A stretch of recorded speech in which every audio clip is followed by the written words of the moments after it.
Nakuha ko rin yung perfect na recipe ng braso de Mercedes. Kalasa na ng Goldilocks. Yan kasi yung favorite ko na braso de Mercedes. Di ako mapakali hanggat di ko nakuha yung tamang recipe. Sa kaka-search ko, nahanap ko mismo yung recipe ng Goldilocks. Yung sobra nating egg yolks, gagawa tayo ng custard. I-upload ko yung custard bukas sa separate video. Para sa tamang paggawa ng meringue, nasa comment section yung link ng reel ko. In-adjust ko rin yung recipe, ito yung final recipe. Dinagdagan ko ng sugar at cornstarch para mas may body at di masyadong fragile yung meringue. This time, gumamit ako ng jelly roll pan na suggestion ni Hannah. Thank you, Hannah!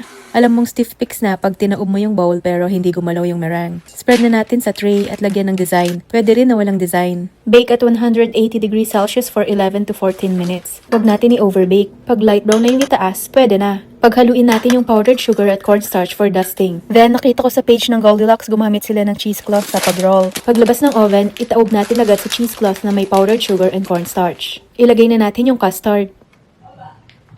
Importante na i-roll natin habang mainit pa. At syempre, dahan-dahan sa pag-roll. Nilagay ko na sa dulo yung tray para hindi na ako mahirapan mag-transfer.